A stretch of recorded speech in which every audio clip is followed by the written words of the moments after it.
boys' writing is lazy. It's been that way since the first season.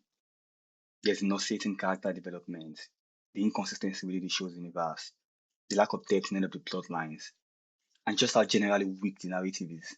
But talking about how lazy the show's writing is, it's like trying to justify that Walter White was egocentric. It is too easy to the point that it's pointless. However, there's something fascinating about the arbitrariness of how the show uses plot devices and contrivances, and that's what I think is worth talking about. You promised me. No more lies. You fucking promised me. Plot devices are like the compound V of film writing. They aren't necessarily good or bad, it just depends on who's reading them. But when the writing is so out of depth that the only thing it relies on to maintain captivation are the plot devices, then it becomes a joke, like The Boys has become. The first startling use of a plot device in The Boys was in the finale of the first season. Butcher overrated how much Homelander cares about the people he supposedly cares about, and he just walked into the trap. Right there, they got themselves into a corner, and the only way to get out of it was to conjure a plot device. But maybe you could justify that what they contrived wasn't out of place within the context we had then. Maybe. Deus Ex Machina can be compelling if it isn't a total contextual misfit, like in Harry Potter and the Chamber of Secrets, where Fox appeared to save the lives of Harry, Ron, and Jenny. That made sense because Fox valued loyalty, and Harry was loyal to Dumbledore. Similarly, in The Boys, the idea that Homelander's deed led to a pregnancy, and that there is a young version of Homelander out there was compelling. Yes, it was startling that Becca kept the pregnancy, and that she told Vought about it. But it was more compelling than it was startling. Also, that was one of our earliest introduction into the form that would soon dominate the show's writing. But we didn't know that then, so it was easier to just write it off. The problem, though, is if you are conjuring that kind of plot device in the first season of the show, when you still have the liberty to really focus on developing characters, naturally expanding the universe with new characters and new narratives, and using exposition to provide context, then that's not a good omen, because when the show gets fast and things get bumpy later, what would you conjure then? Boy. Girl. Her brother. That's what she was trying to tell me.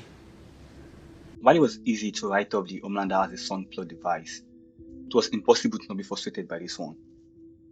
There are so many problems with the Kimiko meets her brother plotline. For starters, it's just too convenient. Of all the soup terrorists to survive the slaughter by Homelander and Black Noir, it had to be Kimiko's brother, and he had to be the one smuggled into the country, and he had to be bad to the extent that Kimiko was willing to let them give him up to the CIA.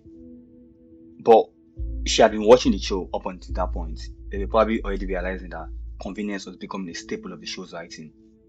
But if you are going to just keep contriving stuff, then as long as this badly conjured plot device doesn't get badly utilized, no problem. Open your eyes. Open your eyes. I like to see the light go out. That's interesting because now you're getting to the why of what makes the use of plot devices in this show fascinating. You see, The Boys is not the first show to spam plot devices, but what makes its case fascinating is that 1. It doesn't try to establish the veracity of its plot devices. For instance, everything we know about Becca doesn't provide enough explanation as to why she would keep the pregnancy. She was in a lovely relationship with her husband, she worked at Vault, and she wasn't naive because we could see from her relationship with Butcher that she was able to see to his excesses and BS. And it looked like she wanted a pretty normal life, which raising a superhero kid fathered by Homelander is far from. Point is, the show does little to make things make sense, and we just have to play along with the plot devices.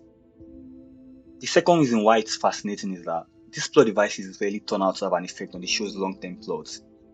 Besides the momentary captivation, they just tend to fizzle out in a way that has a questioning what the point was. For instance, let's examine a good example of how to use a plot device. In Succession, the crew's cover-up was a plot device that was well maximized. We never really knew much about the cover-up itself, and we never really knew how deep it was. It was a MacGuffin that we knew could destroy the company's leadership, which was what we cared about. And it was developed in a way that the details didn't have to matter. The only thing that mattered was whether it could make the story better or not, and it did. Bettered some of the best moments of the show, It impacted the journey of multiple characters, it affected relationship dynamics, and it had lasting effect on the show's plot. I love you. Uh huh. Great. Thanks. No? I don't know. I love you. I love this rock. Bye, rock. You're dead. What does it mean? Now compare it to the chemicals broader plot device, which was meant to be a way to distract the viewers from the actual direction the show was going. It was meant to be this red herring that would keep us thinking the soup terrorist plotline would lead to anything. But it was so terrible that they just had to conveniently terminate it after 2 episodes and steer the show towards its actual direction. So we got another plot device that ended up not doing anything, which isn't a problem for the writers because they could always conjure another one. Victoria Newman has something we need. Some kind of virus. I have no idea what you mean. Come on, Stanny. You strike me as the type of bloke what keeps his paws in all sorts of dirty little pies. The soup virus is an ongoing plot line in The Boys that was also conjured, or at least kind of. Apparently, it was transferred from Gen Z, the show's spin-off, without any backstory, leaving anyone who hasn't seen Gen Z to just roll with it. It failed a major plotline in the first season of the show, without us ever knowing any significant details about it. But that's not a problem because we don't need to know any significant details about it for them to make it work. The problem, as usual, is that they didn't make it work. Everything about the virus felt like a filler. The well-written part of the first season was Homelander and whatever was happening at the vault. The boys that were supposed to root for got a plot line that wasn't going anywhere. No form of character development happened to this plot device. No relationship dynamics changed, no character died, no character joined. It has just been a lot of scenes that have led to nothing. And at the end, when Homelander self-destructed and his plan went wrong, they just hit us with another plot device. What are you doing here? Celebrating. We won. Here. Everything's turned to shit. Plan's dead. This is the plan.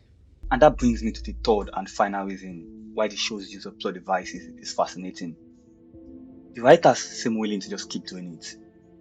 What I mean is, it feels like they believe that the only way to keep the show compelling is to keep using plot devices and contrivances.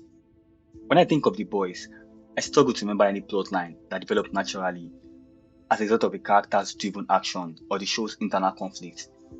It's always been about conjuring something to fuel the show's plot. And when that fizzles out, they just conjure another thing, ad infinitum. From Homelander as a son to Chemical's brother to Liberty to Soldier Boy to Soup Virus and to whatever I've missed. None of this was naturally developed, and the funny thing is, they could have been. That's the thing about this show. It's gotten comfortable being so lazy. It has one of the best premises ever, like what if superheroes were actually the shitty ones, and normal people have to stop them from destroying the world. That's an incredible premise. It is also a show that requires viewers to suspend their disbelief almost about anything. And it just seems like the writers got comfortable with those advantages and just completely went crazy, like Biznatch. And now we have this mess that is arguably still watchable. But the final season will either be the nail in the coffin, which to be honest, is the deserved ending, or it will be so good that people would start forgetting the crimes the writers committed. And I'm guessing it's going to be the latter. It's just kind of how this show has operated. It has a penchant for over in between what the heck are they doing and that was good TV. That's why it's been able to get away with such level of abysmal writing. But I'm here to tell you that when that time comes and people start miraculously forgetting the fact that having a very good final season doesn't change what happened in the previous seasons, I'll be there to remind them how abysmal the writing was. But until then, why don't you hang around by clicking the subscribe button? Thanks for watching.